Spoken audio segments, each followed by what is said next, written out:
We've got a really special guest on the show today. I think I'm related to this guy somehow. Bradley and I have been brothers for half brothers from another mother. lived in the same crazy household, and I'm sure we'll have some stories to tell on the show today. But I'm really proud to have my brother Bradley Farrell on our show. Welcome. Welcome. Yeah. Thanks, man. Great to be here. It's a beautiful setup you have. Thank you. The focus of today's show is going to be something very different and interesting, which I'm really, really excited to talk about, which he'll talk about in his accident, and we'll continue with that. But Bradley has done everything from being a world-class tattooer to having his own tattoo shop to being an entrepreneur and starting one of the first online social media companies, and through that, Bradley's interest in cars, and the list goes on and on.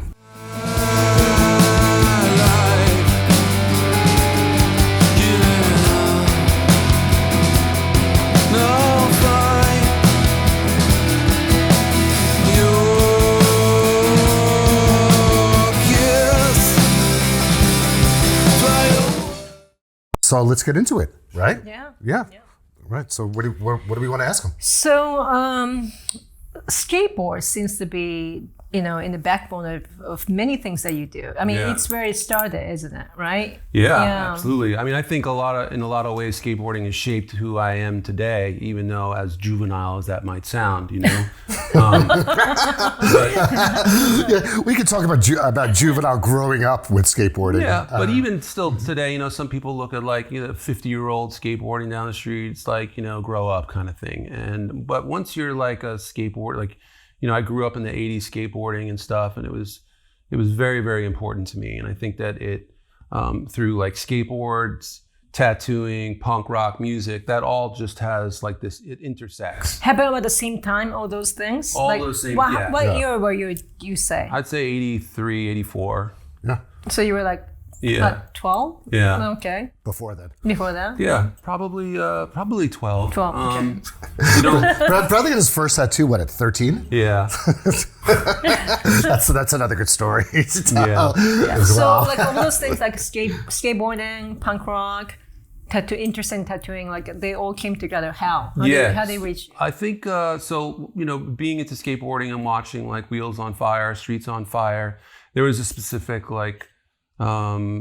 skateboarder. His name is Jason Jesse, and he would skate vert. I never really skated vert, so I didn't have that connection. But his whole lifestyle just seemed very, lackadaisical, and it was interesting to me. So he was the first person, maybe teenager that was tattooed, and then the music that was playing behind him was called "Start the Machine" by Blast, which is a California skate punk band, and those things together, I was skateboarding, that kind of music, that kind of look, it kind of formed who I wanted to be, to some degree. Eventually you find yourself later on in years, but I still have that DNA, and I think that DNA will always be with me, that skateboard kind of feeling. Well, that kind of brought you into your accident, right? Yeah. What's your accident? I was very connected to. He's got so many accidents. My accident's being born. The biggest accident, I'd say, was I owned my own tattoo shop for maybe 8 or 10 years, something around those lines. Within that time, I even built skateboard ramps in the shop. I removed the drawing room and built a mini half pipe, just so when someone's not getting tattooed, I can skate it. It was just fun, But when you have a ramp, people just start to know, and then amateurs start coming by, and locals start coming by, and then word gets around, and then pros start coming by, and it's no longer a tattoo shop. My client would come in and be like, "Yeah, I'm skate," Bradley built a half pipe on my parents' tennis court. You guys told me about it. Yeah. And it really, we kind of became the scene for a minute, right? Yeah. Would you, where kids... Before It was before skate camp. or skate parks, or there was nothing like that. You know? Yeah. So what year was it? Like when you had your On the tennis court and stuff? Yeah. No, that's probably like 13 years old. Like late 80s, 88. Yeah. Okay. And built like a mini half pipe with a spine, and built like steps and platforms and handrails and banks up against. Well, we built like everything. Me and my friend Franco, RIP, but you know, we built everything together. And he also, in the tattoo shop, started to, you know, help me build the ramps inside there. I know it sounds crazy because you think about a tattoo shop, how big can it be? It was maybe like, you know, 2,000 square feet, but it was a perfect, you know, place for like a little mini ramp about, you know, 4 foot high or something like that. It was fun just to trick on. Unfortunately, you know, being a skateboarder and growing up with some really great skateboarders, a lot of those skateboarders became pros. You know, Keenan Milton, RIP. Keith Huffenagel, RIP. Wow. But Gino Iannucci was a very important figure today still, and when I was growing up. So when I opened up the tattoo shop, he moved back to New York from LA, and he was on like World Industries. And Well, can I say this also? I think you had a lot to do with Gino's sobriety as well, right? And that's maybe, I mean, I was sober. You were and sober at the clean time, that yeah. time, absolutely. and I know Gino. You mean he had issues, you know? Yeah. Yeah. It was a good. But I think he looked up to you as a, you know. I don't know if he looked. That would be a, you know. A So you conversation with and him. Gino knew each other for a long time. Yeah, we knew each other for a long time. But you know, it's still Gino's way. You know, there's still like that. Like if I wanted to go out and skate and film him, it was like nah, or okay, or hey, knock on my door at 2 a.m. You know, and like now. Let's go.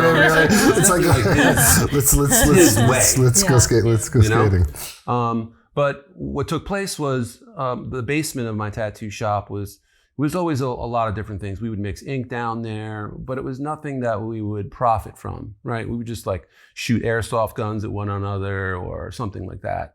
And Gino saw that space as a place to launch a skateboard shop. And what that would do, and it was called Poets. And today he still has a brand called Poets, Poets brand. And it's great. It's a really cool like apparel company. So the first Poets was in the basement of my tattoo shop. What that did was that drew all real professional skaters to come when they would come into town, and they would stop by and they would see Gino and so on and so forth. So I was able to meet like, you know, the whole array, like Eric Costin and Brian Anderson. I tattooed Brian Anderson and, you know, Jeremy Rogers and all those guys. And eventually like Gino was like, hey, you know, you have a camera. And I was like, yeah, I have a camera to film my kids, but I don't have cameras that like Ty Evans is bringing and stuff like that. And he was like, well, just let's try to like film some stuff because I'm shooting for the film called Yeah, Right. And I'd really like to have, you know, a part in it. But there's not many people in Long Island. There's you know, R.B. Malley that, you know, is a great film cinematographer in New York City. And he usually films like all the guys that are, you know, in the 5 boroughs and stuff. But R.B. rarely comes out to Long Island. So he was like, you know, you could be like the Long Island filmer. And I was like, you know, for you, Gino, I'm into doing it. You know, whatever can help you get a part and keep you clean and whatever, like I'm totally down for it. So the tattoo shop was running fine, and I had a bunch of tattooers being able to make money there. So that wasn't, it wasn't about, you know, losing money somewhere and putting my energy elsewhere where I wasn't going to be making money anyway. Well, did you find that you were filming almost every day? Every day. Every day, really? Every day. But like the first story is I went out and he had like, you know, Skateboarder magazine there, and they were taking the photographs, and he was going to do like this backside flip over a Burger King gap and land in like the roughest kind of cement that, only New York skaters could skate, in my opinion. Like if you're not interested in skateboarding, people probably don't understand that it's so important to videotape it. Yeah. Right? Yeah, of course. Yeah, that's how, like Spike Jones came around, basically, right? Well, Yeah. Well, Spike started shooting for Trans World, Yeah. and was he shoot for Thrasher? And a and- photographer. Yeah, of I course. mean, it's so important presence in Yeah. the skateboarding scene. I mean, I think people don't know that. Yeah, then You know, 'cause he you have to actually capture made it. Video Days, which was a Jason Lee, Mark Gonzalez film. It was a Spike Jones film. Yeah. But that was his first, real video in the skateboard world. And from that, he was able to, springboard into, Coppola and Right. everywhere Yeah. else that he Right. went. And he's phenomenal today. Okay, but getting back to your accident. So I filmed this trick that he did, and it was a really great trick, and he did it like in the first try, right? So I was like, which never happens, right? yeah, it rarely happens. I mean, Right. today the kids do everything like that, it's like a robot, but there's a different kind of style, and Gino has one of the best styles. He is considered to have one of the best styles in the game. And people are really, really excited to see new footage of Gino or old footage, right? But this was a time where there was years apart where there was no real Gino footage. So this was it. So I was excited about it. And Gino was like, yeah, that looks good, And then I sent it off to Ty. Ty Evans was the major cinematographer and director for the film. And today Ty Evans is like, a god. Well, you talk about like the flat Earth. I mean, Yeah. great skateboard. It's a great skateboard film. Yeah, it's really and pushing and the how- boundaries of what skateboarding films Yeah, look like. exactly. I submit the clip, okay? And Ty Evans says, no way in hell is this footage making it into my video. And Gino's like, well, what can I do? And he was like, well, you can, either go to the city and film this stuff. And Gino's like, I'm not going to the city and filming stuff. So what can we do to help Bradley? And he was like, well, I got to fly out there and I got to teach him pretty much. I got to show him the ropes. I have to show him what white balance is and aperture and, what camera to buy and what lenses to buy and how to film basically. So I got Well, that's amazing. That I mean, he didn't even know you, right? And Didn't even know me. and had the trust in you. Yeah. And, I mean, he kind of took you. I mean, it's, Yeah. he took. a chance. I mean, he was your mentor, right? Yes. Yeah. Wow. For sure. There was, in my opinion, there was nobody better. Still today, there's nobody better in skateboarding that films and directs the way that he Were you does. like freaked out when you heard that? Nah. I don't know if like one of the big I was a photographer. If one of the biggest photographers was like, "Hey, I'm going to come and teach you how to be one of the best photographers," I'd be like, But he was like at that age. And, "Well, he's like too cool for school, right?" No, Yeah. it wasn't that. It was the fact that like I was doing something to really help a friend. Yeah. Right. Gino. And I was not looking to be a filmmaker. And I had a tattoo shop that was throwing off my income, and I had a home that Gino was living in the basement, giving me income from. So it wasn't about like, oh my God, I'm gonna now go into this world that I'm really excited about. It was really like I'm excited to help Gino. And so Ty Evans was always like, he was definitely like this far off thing that I thought I would probably never meet, So for him to come to me, but we just hit it right off because skaters are skaters, and if they trust you, then it's like you're just part of the group. But it's hard to become part of the group. So very thankful that he let me in and he showed me the ropes. I mean, this is something that people go to school for. I didn't go to school for any film, but Ty taught me the ins and outs, and I mean, not everything, but at least if it's a cloudy day and how to set my camera, as opposed to it's a sunny day and how to set my camera. Or if I'm using a long lens shot and not the depth lens shot, not a fisheye shot, or if I'm following Gino and doing a line, I'm not like the camera's not down here, the camera's not up here, the camera's midway. And you have to be conscious of that, like as you're skating, So little things like that, like the little tricks of the trade, I mean, he showed me everything. So from there, I went out, I actually sold I think all my guitars. At one point, just to buy camera equipment. yeah. So Wow. tattooing, I always had a thing up in the shop that said, I'll barter for all your musical instruments. I don't need money. And people would come in, they'd bring me, Les Pauls and amazing Telecasters, like the guitars that you would die for today because they're not made in the United States anymore, Yeah.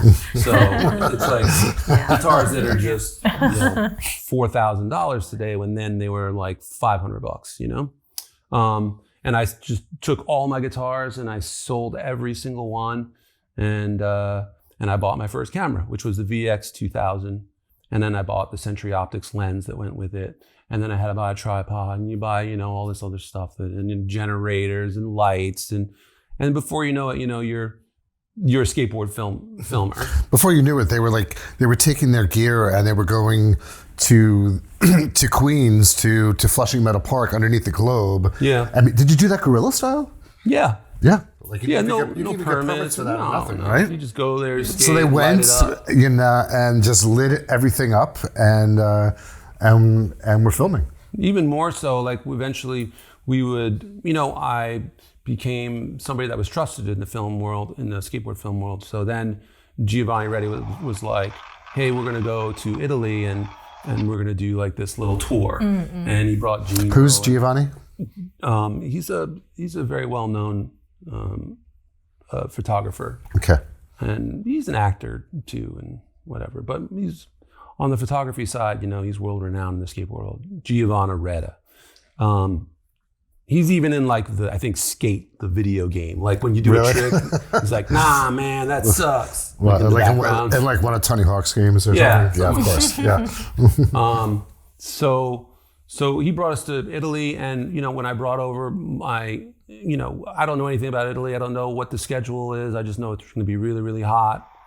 I'm kind of a snob when it comes to like.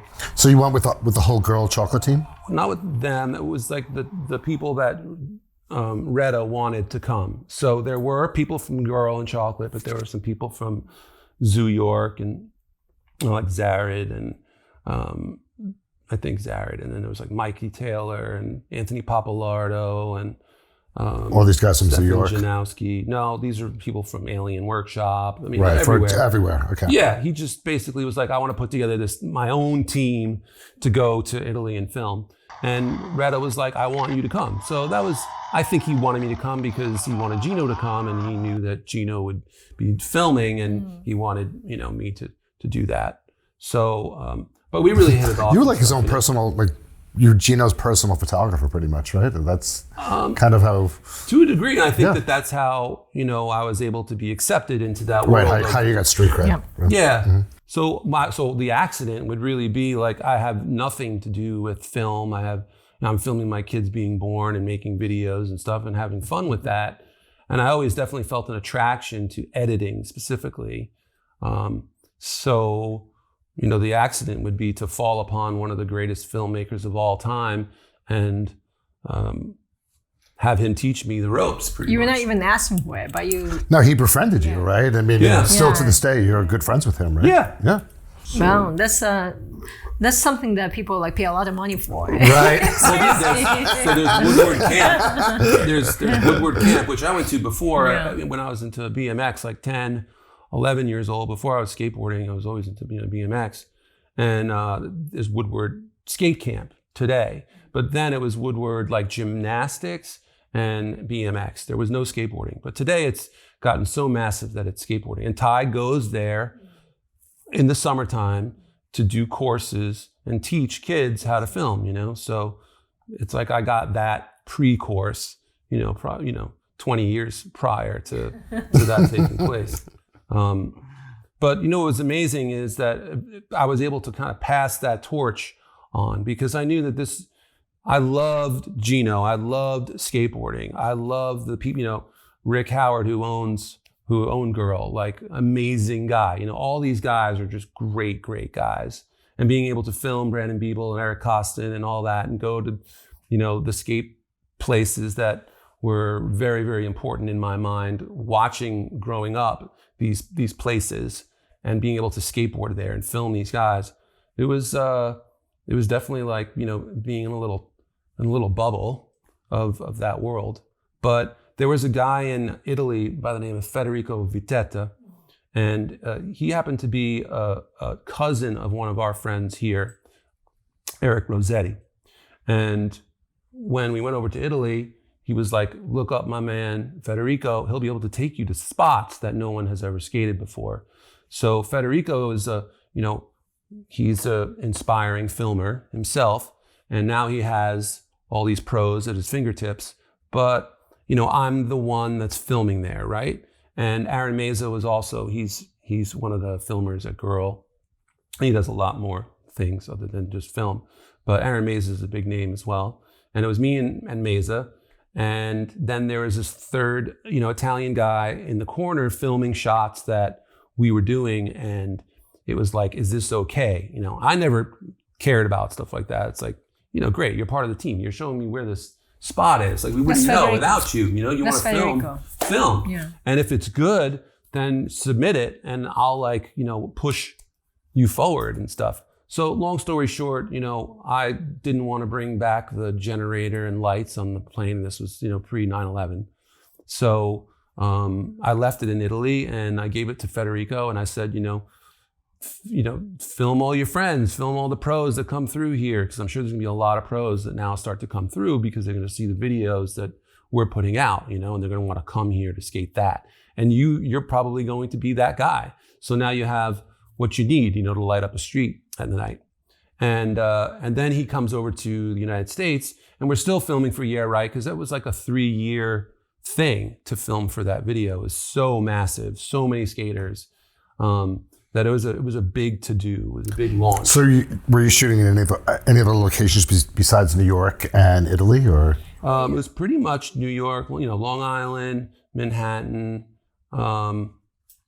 Italy, and so it would be, so the first year it was Rome, the next year it was Genoa and Ventimiglia and Milano, and So you went to Italy twice. Yeah. Wow. Because Yeah Right is a long film. Yeah. Yeah. And then through that,